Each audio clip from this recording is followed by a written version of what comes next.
Okay, so we continue with our laws of Shabbos.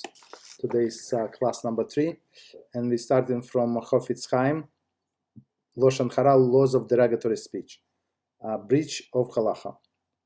It is forbidden to relate that someone has been remiss in matters of Jewish observance, be it a transgression prohibited by the Torah, a rabbinic prohibition, or even breach of custom. Such as statements are derogatory by the Torah standards and thus are forbidden.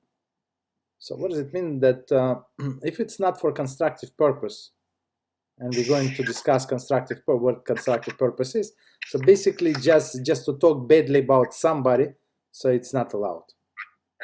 Even let's say you saw the guy he was walking into a not kosher restaurant, or he was buying not only walking, but he came from a McDonald's and he was having cheeseburger while he's walking. So for sure he didn't use the bathroom, right? So I mean, not only use the bathroom, but also help himself with a sandwich. Okay, so even then, if it's not for constructive purpose, you're not allowed to talk. Therefore, it is forbidden to mention an incident in which one of the people involved transgress a halacha, even if society where that particular halacha is commonly ignored. So, what would be this thing? Example, in some places they are like very, very modern. So like modern Orthodox slash conservative. So they might have like mechitza that mechitza meaning separation that they see through. So basically, a kosher person should not daven there. Period. Right. You understand? So even though it is true, it does not mean that you have to tell everybody that you were there and you saw this and that. Right. So you don't say anything. No, unless somebody is asking you. So okay. he said volunteer the information. Yes, yeah. So somebody is he said, you know what, I'm going to have a customer visit by where you work. So and I saw that there is a shul next to work. What do I say? Can I come to daven there? So he just asking you advice. He said, I would not recommend that you come there. Okay, for whatever reason. So that would be for constructive purpose. If he asks why, you can explain why. Okay. And then he can do according to his own discretion. So it's not up to you. So he said, for example, if it's in mincha, right, on Monday, there is no women. So maybe there is no problem for him. On one hand, on another hand, he might think that if they're so relaxed with such important halacha, maybe they're not kosher people, and then maybe there is no 10 Shomer Shabbos people. Okay, so let me ask you this. So I had the situation where I went to Shabbaton with the girl that I'm seeing. So one of the families invited, one of the people she knows invited me. So, so I spent the night at their house, like in their house, and she was home, but I went to shul with them. Yeah. And then she asked me, like, how was shul? And I told her I didn't like it. And she asked me why, and I told her why. Like, is that Lashon Hara? Like, if it was something that was just like, I didn't point out anybody. I just kind of spoke about the place as a whole. But like, can you tell me what was the issue? Well, yeah, everybody was talking business during. Oh, prayer. Yeah. So of course, yes, okay. It was just it felt very like casual, like everybody treated everything casual. Yeah. So it would not be advisable, basically, to talk such a talk. Okay. So basically, it's not a good idea. So I mean, just give you a little tip. It's not a good idea. Ask if somebody likes something. Or you went to this place, so did you like it? So why would you ask? So as I said, if you have intention, for example, you know that one of your friends had a wedding, or he had bar mitzvah for his son in that venue. So you're allowed to ask, but before you asking, you have to tell him, you know what, I'm getting married. We're looking for a place. So I know that you had the bar mitzvah of your son 2 years ago. Would you recommend this place? Would you recommend this caterer? So this. She was asking me, So she was asking me because those are her friends. So she wanted to know if I liked their shul, if I liked, how it was, because we want to move into like the area that where she's at, which is around her friends. So because shul is important to me, so she probably asked like, how is shul? Okay, so let's leave it at that. At this point, so basically, but you see, you now you explain me that it could be for constructive purpose. Right. But living in Brooklyn, it's a little different from living in Staten Island, for example, right? So in Brooklyn, if you don't like this shul, so you would walk 5 minutes more or 10 minutes more, and you go to different shul. Right. So it's not like just because you're living on this block, so you're stuck forever. It's not true. Right. So you have many choices. That's one of the reasons that I love Brooklyn very much. We have many choices. But okay, but in general, it's better not to talk negatively, not for constructive purpose. If she is for a purpose of moving, it would be constructive purpose. Okay. But did you like it? Did you not like it? So it's not for constructive purpose. All right. So, but we're going to learn all of the situations, all of the details. Later dates. Okay. So let's continue with the laws of Shabbos. And we're on page 16. And we're talking about, so we started chapter 3, the proper time for candle lighting. Wait. Page 16? That's what I have. Or in Euro, it could be different. So I have section 2, accepting of Shabbos. Yeah, I have. Okay. So that's where I am. Okay. So mine's is just chapter page 34. Okay. All right. Okay. So acceptance of Shabbos. So all right. So number 1, although Shabbos does not actually begin until sunset, one may accept Shabbos upon himself even earlier. I'm sorry. Hold on. I can't find. Mine says candle lighting acceptance of Shabbos. Why is mine say something? So it's a little different, but. Okay, so if you want to read yours, you can read yours. Okay, read yours. Oh no, I want to make sure that it's the same one, right? I mean the text is a little different, but it doesn't matter. It's a little different. Is this the one? Because mine starts off very weird. It says the Ashkenazi custom is that women accept Shabbos upon herself immediately after reciting the bracha on the Shabbos candle. Therefore, a woman should not recite the bracha until after all her candles are lit. Do you have anything like that, or? No. Go ahead, read, please. Okay. Since she does not accept Shabbos with the actual lighting, but rather with the bracha, she may extinguish the candles or match she used to light the candles as long as she has not yet recited the bracha. So basically, what it says, so by lighting the candles, she does not accept the Shabbos. Right. She accepts the Shabbos when she lights candles. Otherwise, if she would accept Shabbos with lighting candles, she would not be allowed to light the second candle. Right. You understand? So that's because there's 2 candles. Right. Okay. So two or more, there is no restriction to have more candles. So that's why if needed, so she can extinguish the candle. So there is something wrong, it's broken candle, this and that, and it's going to fall. So she can extinguish and let's say replace it with another candle. Right, exactly. As long as until she says the bracha, then that's it. And no matter what happens, it happens. Okay. All right. So similarly, if she realizes what you said, basically that if one of her candles went out, she may relight it if she has not recited the bracha, which is basically what you just said. Okay.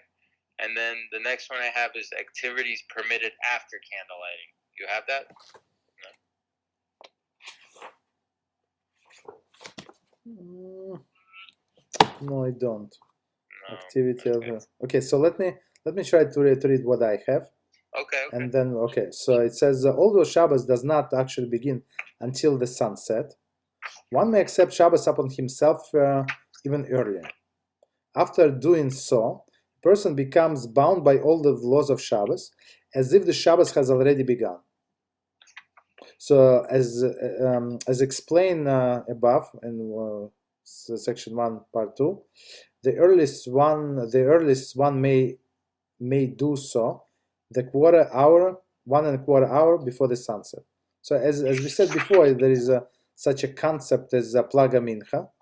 It's 1.25 hour before the sunset. So that's the earliest when he can accept Shabbos. But once a person accepts Shabbos, that's it. Yeah, it does. Yeah. So for him it is Shabbos. For others, it's not. Right. So a husband and wife can do their own thing, right? Yes. Okay. So basically, women are usually accept Shabbos earlier than men. Right. Usually. Okay, not necessarily, but usually. So basically, she accepted just the Shabbos, for example, and you want to drive somewhere. You wanted to drive to the shul and park there. There is no problem. So you can drive. Right. Okay. Note, an exception to this is that one instructed non-Jew or a fellow Jew who has not yet accepted Shabbos to do melacha for him. So that's an exception. So even though I accept Shabbos upon myself, so I can still ask a non-Jew, right, or a Jew who did not accept Shabbos upon himself to do something for me. Right. And I can ask it openly. I don't have to hint it, just open. Right, because for them, Shabbos hasn't started yet. Yes, for Jew there is no Shabbos, so it's the double leniency. Right. Okay. So we're not allowed. There is a rabbinical restriction, so we're not allowed to ask Jew, non-Jew for things that are not allowed to ask to do. So I cannot tell them to do whatever is not allowed. They just have to know themselves. Yes. It is a custom that the woman accepts Shabbos upon herself immediately upon reciting bracha for lighting candles on Shabbos. That's what you said. Right. When a man lights candles, however, it is not customary for him to accept Shabbos with the recitation of the bracha. For example, if your wife is away, she's visiting her parents, whatever, right? So you can ask, you can light the candles, and you do not accept the Shabbos. Or even in situation in your current situation, you light the candles and you can still drive to shul. Right. So it's basically for men. Usually, as we spoke before, we usually accept much later during the prayers. Right. So wait, so I could light 4 o'clock, drive to shul, right? Mm-hmm. Okay, and then all right. But the candles, because we accept Shabbos at Mariv pretty much, right? Or Mariv, yeah. Mm-hmm. So the candles have to be at least 2.5 hours right now, right? So basically, as we said last time, so you have to get some enjoyment from the candles. Right. So 2.5 hours might not be enough, unless it's a quick minyan, or it's a place that's close to you. Right. Right. So maybe I don't know, I have a place around the block from me. So 2 minutes walk. So 2 minutes walk is it's very convenient. For example. Yeah, I don't have that. Okay, no problem. I'm just saying. So in this case, 2.5 hours should be enough. But for example, we're trying to use longer candles, so 4 hours. Right. So I would have to light the candles at 4, say the bracha, drive to shul, or yes. No, but as we said before, so you have to derive some benefit. So basically, you can say some tehillim or learn one halacha. Open this book and learn I don't know, three lines from this book, or from Kitzur, whatever you want to learn. So that's basically enough for you to be considered that you derive benefit from your candles. And even if they would go off by the time that you come home, there is no problem. Right. Oh, okay. Okay, I could do that. And as we said, when you have in mind the main light in your dining room or wherever you eat, that it's also like over Shabbos, so that's also helps. Right. So Okay. so it's actually your dining room or wherever you have table lamp, whatever you use, it doesn't make any difference. And plus these candles. Okay. So you derive some benefit. There is no problem according to all of the opinions. Okay, not deriving benefits. It's a problem according to all of the opinions. Okay, continue. Number 3. No, we started. When the man lights the candles, however, it is not customary for him to accept Shabbos with this recitation of bracha. So with women, as we say, Ashkenazi custom, yes. Sephardi custom, they say bracha and then they light the candles. That's a few of the difference, but basically the customs very, very similar, but very minor difference. Okay. Nevertheless, it is preferable that if he wishes to delay his acceptance of Shabbos, he specify the intention early verbally or mentally before lighting the candles. So basically, what would be enough in this case? So if you think that you're going to drive to shul, or you're going to the shul after you're lighting candles, you have intention to go to the shul to pray. That's it. That's enough. You understand? So you don't have to have like details intention. Number 4. There are certain instances where a woman may delay acceptance of Shabbos until the sunset, even though she has already lit candles. Even under these special circumstances, however, she must stipulate either verbally or mentally that in spite of the fact that she lights the candles now, she does not accept Shabbos until sunset. So, for example, they need to drive to their friend's house. So on the way back, they're going to walk. There is no problem. So they want to drive there, leave the car there, keys there, all of the driver license. You live there and you walk home. There is no problem. Okay. So even though she does not want, for whatever reason, she does not want to light candles there. She wants to light the candles in her house. And as we said, if you use olive oil, which I personally recommend, so that you can regulate how long it's going to burn. So I mean, you just put a few drops more, and it's going to burn for another half an hour. Right. So it's very nice. Burns nicely. Doesn't matter. It's personal preference. Okay. Yeah. No, I like the way they burn. Actually. Yeah. We use regular olive oil. It burns very nice. Regular olive oil? Yeah. Okay. Okay, so continue. Conditions under which such a stipulation accepted as follows. So first, why does she need to have this condition? So there is a rule, as I'm sure you know, but just to remind ourselves. So if you did something 3 times in a row, you accepted it upon yourself. So it's like it's an oath in some sense that you promise that I'm going to do it every time, unless you did. I'm not promising that I'm going to do it 5 times and 10 times or maybe 5 years in a row. But when I want to stop, I'm going to stop.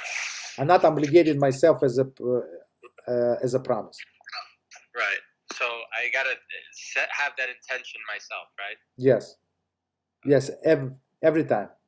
So basically, basically, unless you have this intention, right?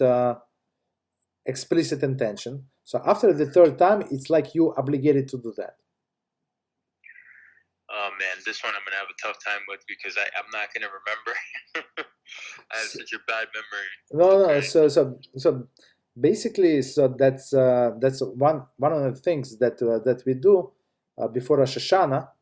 So we nullify this intention that we didn't intend to keep.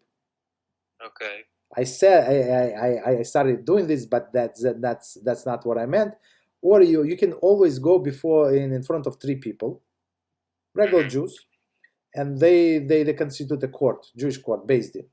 So and there is Beis Din. So there is a text in your Siddur, annulment of the vows. After the class, you can look up. Oh yeah, I've seen that. Okay. I was wondering what that was. Exactly. So you just read that, and then they say, so you read that, they answer you whatever special text, and you absolve from your vows. Oh, I need that because I've been wanting to like restart everything because I know about that rule, but I learned about it like I don't know, like November. Yes. Like mid-November, and I'm it's like still fresh because it's such like a fragile rule. It's very like you can do it without even realizing you did it. Exactly. Yes. Exactly. So that's why going forward, try to be very careful and say bli neder. I'm not proud. I'm not obligating myself to do it next time. Whatever I do. Okay. So of course you're trying to keep whatever but it's only between you and HaShem. Between people it's different. So if for example, I'll give you an example. So if you give somebody $20 on Wednesday, and the next Wednesday you saw this guy and you know that he's not working, he's starving, you gave him another $20, and then next Wednesday you gave him another $20. So that Wednesday number 4, he expects this $20. Right. So you have to continue giving. So or give a break, or maybe if your situation change or his situation change. Right, so it's not that easy, but basically I just give you a simple example. I gotcha. Simplified example. Okay. So continue. Condition under which such a stipulation is acceptable as follows. Meaning we're talking about woman now. So she did it 3 times. So I'll try bli neder, like bli neder. I'm trying to add all of these small laws when we discuss things. So it would be like even though you heard them before, but it's like to refresh your memory. Right. Okay. So A, when a woman must go to the mikveh on Friday night and must still make preparation after lighting the candles. So basically, there is possible that her pure day comes out on Friday night. On Friday night. So that's another thing that you must learn, and your wife. I don't know if you are you learning these laws, or is she learning these laws with somebody? No, we're gonna be taking classes. Okay, but it's not too much time left. Okay. No, I mean, it's not going to be beginning of February, so we already have like somebody that we trust that it's going to take a few classes. Okay, all right, okay, no problem. Just it's very, very important. It's one of the foundational Jewish family. Okay, so she needs to go to the mikveh. Okay, that's what Friday night. B, when a woman forgot to daven mincha before candle lighting time, for example, right? It's also possible. She may delay ushering the Shabbos until the sunset, thereby permitting herself enough time to daven mincha before sunset. Without such a stipulation, she would be prohibited to daven mincha after lighting, since for her it would be Shabbos, a new day. So here's the situation. I'm going to explain. So the custom of the most Jewish women to pray at least 1 time a day. But many pray twice a day. So they pray shacharis, of course, not the men version of shacharis. It's a little shorter or much shorter, right? And they pray mincha because mincha is short. So now this woman wants to pray mincha, and so basically mincha you can pray even after sunset. It's not advisable, but if you like, you can pray after sunset. They say start before the sunset. We're going to learn in the Kitzur about these laws. For she's late, she's that. So basically, she wants to light the candles to make sure that the candles turns lit. And if she starts the mincha before the sunset, so she can continue. There is no rush. She can take her time. Right. So there is no problem. But in this case, she must stipulate that she does not accept Shabbos with a candle lighting. but only with the sunset. So Okay. she lit these candles, I said 10 minutes before candlelighting, before the sunset, and start daven mincha right after that. So if she would accept Shabbos, so for her it's Shabbos already. She cannot daven mincha of the weekday. Right. There is a pure contradiction. Okay, so that's why she has to stipulate. For me, it's still day, even though the candle are lighting. So I'm afraid that I'm going to miss the lighting time. That's what I do. Okay, no problem. So section number 3. Do you have any books, something that I didn't read? If you want to add. No, I have all that stuff. Yeah. Okay, Baruch Hashem. All right. So it's only small stuff that he added. Yeah, okay. Yeah. Okay, no problem. So section number 3, obligation of the husband and a wife to and accepting Shabbos. Exactly your question that you asked before. A husband and wife are independent of each other with regard to the accepting Shabbos upon themselves. For example, when wife lights the candles and ushers the Shabbos, the husband does not have to accept Shabbos at the moment, and vice versa. So basically, she forgot to do something to move this spot from or put it on top of the blech, so she can ask him. There is no problem. Right. There is no problem for him. It's still not Shabbos. No problem. Okay. Exception. The exception to this rule is where the husband, together with the members of the shul, in which his davens will accept an early Shabbos upon themselves, for the purpose of enhancing the Mitzvah of Shabbos, by lengthening its duration. So here's the thing. So in during the summer, right? So during the summer, there is the custom of everybody, like not everybody, most of the people, to accept Shabbos earlier. Right. So after Plat Min, so for example, in my neighborhood where I live, so they start like 7 o'clock. Some places 7:30, whatever. But the Shabbos starts like maybe 8, whatever. Let's say 8:15 is the candlelight. So for sure you're doing before. Right? In the summer, yes. I'm talking about summer. So basically, so men in this case would accept Shabbos earlier. So it is possible, and it happened in the summer many times, that I would come home and my wife did not lit the candles yet. Right. Because it was still enough time. It's more than enough time. Right.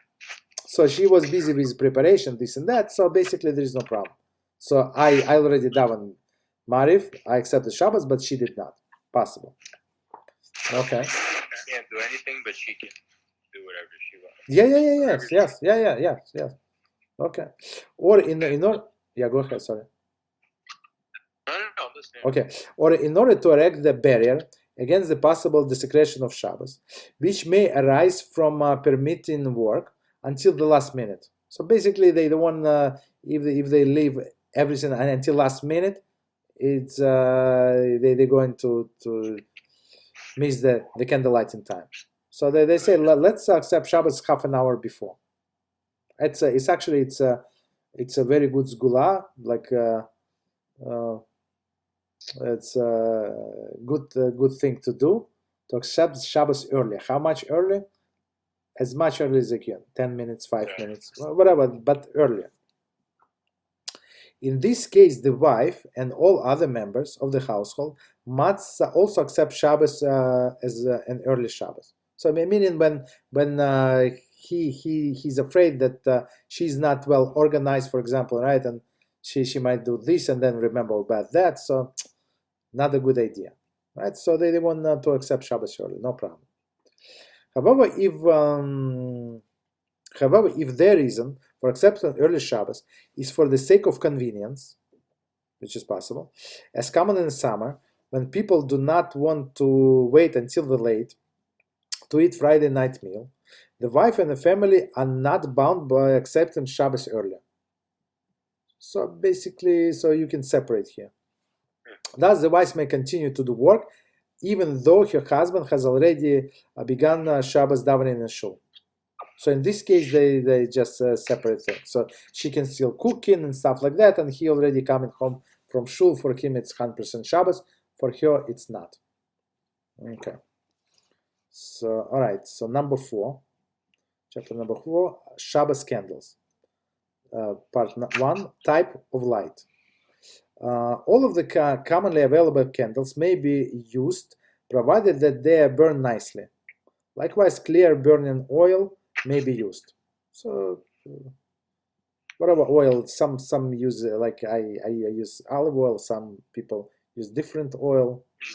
Like, okay, it doesn't matter, whatever they use. Okay, number 2, electric lights. There is a dispute among the authorities as to whether one can fulfill the obligation of lighting candles with electric lights. Most authorities are of the opinion that one may indeed fulfill the mitzvah of electric lights and may even recite the customary bracha over them. Okay. Over electric lights. Electric lights, so we're talking about old lights, this incandescent, right? With this this metal spring inside. You know what I'm talking about? Okay, yeah, the one that heats up, yeah. So because that one is for sure fire. So I remember in childhood we would like break this bulb, the glass part, and we would make fire like from this metal spring. So I mean it's possible. For sure it is fire. In LED it's not fire, and all others it's also not fire. However, Hagaon Hamosha finds in Zatzal dissents and rules that one should not rely upon the electric lights for fulfillment of the mitzvah. He therefore rules that in circumstances when there is no choice, one should use them, but no bracha should be recited. So in case of he has no choice, and as we said, the case of no choice when somebody is in a hospital, they would not allow you to light the candles. Okay. So, but again, no bracha, and we're going to see that the better use like a flashlight. Okay. So number 2, nowadays the homes are brightly lit during the Shabbos meals by electric lights. A number of contemporary authorities have raised the question whether one can fulfill the mitzvah of lighting Shabbos candles in such a room, since they add little, if any, appreciable light, which is true. I mean, I have this, I don't know, like let's say I have this 6 bulbs, 60 watt each. So these little candles, they don't even, it's not even noticeable, right? The authorities therefore suggest that before lighting the candles, one should light the electric lights for the sake of Shabbos and recite bracha over them as well as the candles. So that's exactly what we do in our house. So for example, you have your dining room lights, right? So you shut them off, right, before candle lighting. You turn them on with intention that it's part of your candle lighting. Then you light the real candles and you say bracha. Right. So I mean, for sure you had in mind it's not fire, it's LED, this and that. It does not make any difference. You're not making bracha on these LED lights. You're making bracha on this candles. Right. Okay, so it's that's the best solution. In accordance with this view, the procedure should be as follows. Okay, let me explain. One should turn off the electric light in a room where the Shabbos candles will be lit. So, okay, you're doing it in the same room, not a different room. And then turn them back on immediately. So just for 1 second is enough, right? So they could be on, so for your preparation, then you're ready to light the candles. You turn them off. You turn them on right away, and you light your Shabbos candles. Of course, you're doing it for the sake of Shabbos. I mean, these big lights, electric lights.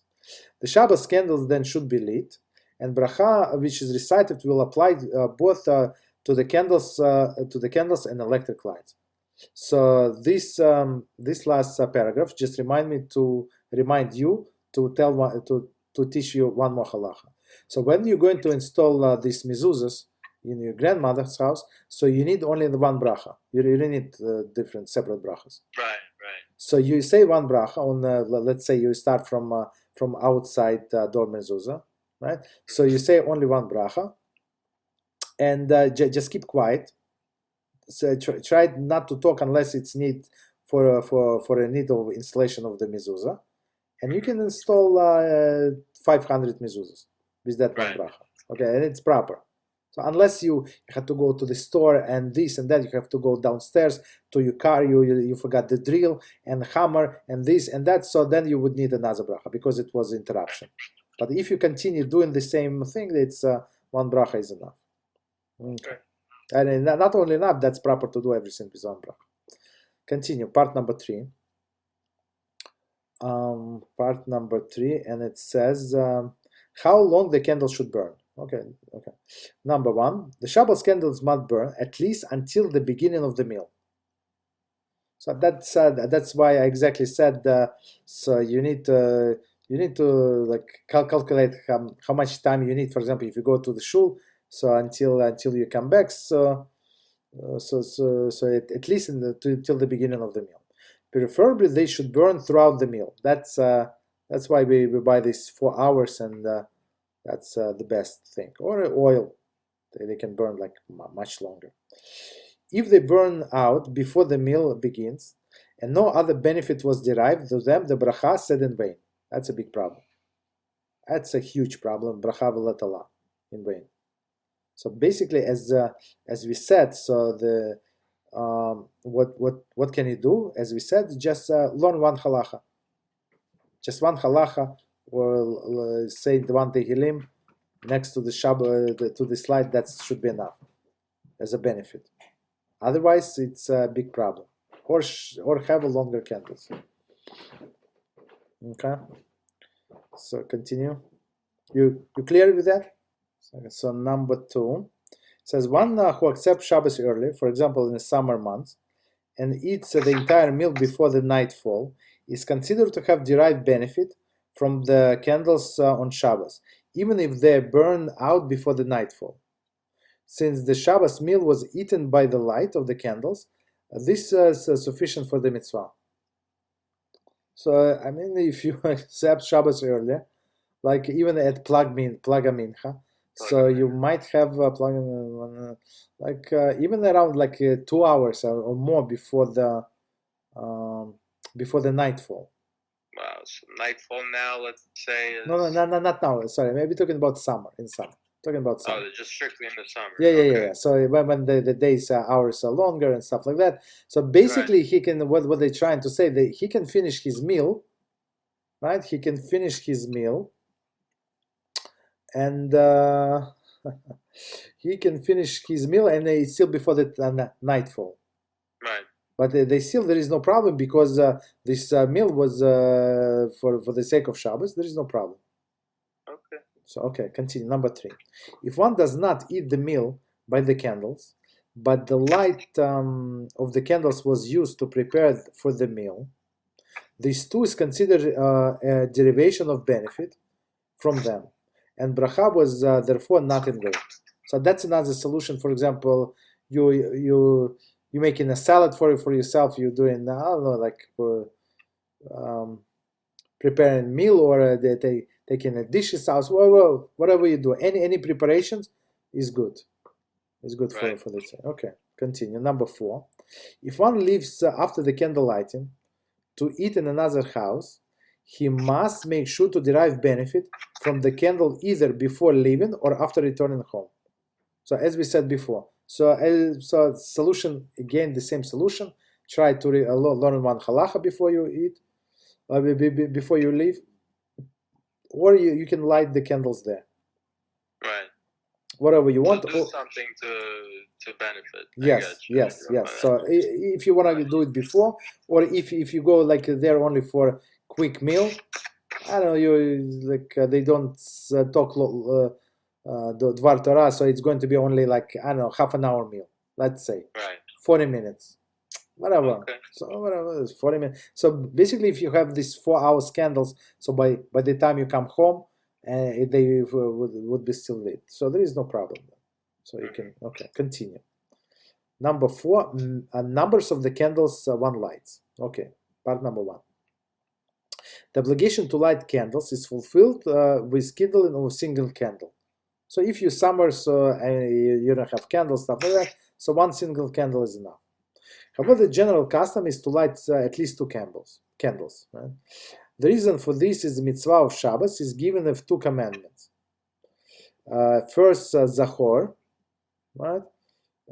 Es Yom HaShabbos Lakadosh, right? So basically, I'll read the translation. Remember the Shabbos to make it holy. So when it's Shmos 19:8. So basically, it's when we have 2 sets of the 10 commandments in the Torah, right? One is the Parsha Yisro that is coming up, and another is Dvarim. So, and they a little different, right? So in the first time it says remember Shabbos, right? In Shmos, in Yisro. And the second time it says observe Shabbos. So the only difference is this first word, Shamor v'Zachor. You understand? So it's and that's one of the reasons why we have 2 halas, Shamor v'Zachor. Okay. So basically, observe it's a negative commandments, and remember, I think if I remember correctly, it's positive commandments. Okay, so continue. So that's why we have 2 halas, one for remember. Yeah, yes. So yeah, so it's one of the explanations. I say it's only one. We're going to learn all of the explanations. So and another explanation that when we were in the desert, so on Friday the man fell for 2 days, for Friday itself and for Shabbos. Right, so like two portions of food fell. Right. So in memory of these 2 portions, so we have 2 halas. So it's one explanation. Second, Shamor v'Zachor is like there are at least 2, maybe even more reasons. To symbolize both of these commandments, we light 2 candles. Some have a custom to light additional candle for each child, which is a beautiful custom. Right, or you want to light, I don't know, in memory. No, not like if you want to light extra candles, or your wife wants to light the extra candles, don't stop here. Right. Okay. Continue. So and about children. So each child is a separate neshama, the soul, and soul is always associated with a candle.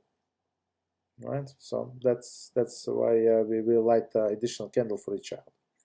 Okay, number 2, one should not diminish the number of candles she is accustomed to lighting. However, if woman goes away for Shabbos, she does not have to light her customary number of candles, but must conform with the general custom lighting just 2. So I can give you one example. So if you for example, if you are accustomed at your house to light, I don't know, 7 candles, let's say, or whatever it is, 7 candles. So you're not going to come to somebody's house and let's say there are 3 other family came there and you came with these 7 candles. So it's a little too much. Right. You understand? So in this case, it's not like she's changing her custom. It's allowed to be polite to other people, right? Don't take the whole counter space with your candles because that's what you want. Okay. Number 5, one who forgot to light candles. That's interesting. One who forgot to light Shabbos candles is penalized by being required to add additional candle from then on to the number which she is generally light each week. Interesting, right? If it is hoped that this will serve as a permanent reminder to be more scrupulous in observance of Shabbos and in honor in which is due to it, right? So basically, if she forgot, how can she forget? I mean, it's the most important mitzvah for a lady. Not the most important, but it's a very, very important mitzvah to do, and she forgot. That's something is wrong. So it's something on with priorities. But now, when she lights from that time on 3 candles, so it would be like permanent reminder. She would remember exactly why she lights 3 candles. Right. Okay. If one lit the candles but neglected to light the regular number, there is no necessity to add candles. Okay, she meant 5 candles, but she lit 2 candles. Okay, that's a different story. There's no penalty. Number 6. Where to place the Shabbos candles? Number 1. Since the mitzvah of lighting candles is performed at the moment of candle are lit, one must make sure that the candles are in proper place in the time of the lighting. One may not, therefore, light the candles in a room which is not going to be used and then carry the candles into the proper room. If one did so, the candles must be extinguished and then relit in a proper place with a new bracha. But that's a big issue. So basically, we have this. You probably heard. I'm not going to elaborate. Just like quick thing. So we have this thing that we call Muktsa. Probably heard about Muktsa. Okay. So basically, Muktsa is something that we're not allowed to move on Shabbos. So this lit candles are one of these things, or even extinguished candles. Okay, we cannot move. So basically, make sure that this is the appropriate place where you're going to light your candles, and you have no problem if they're going to stay in that place until the end of the Shabbos. Only that, then light and leave it there. Right. So if you're not sure, don't light, right? Or if you're in somebody else's house, so ask them where can I light the candles.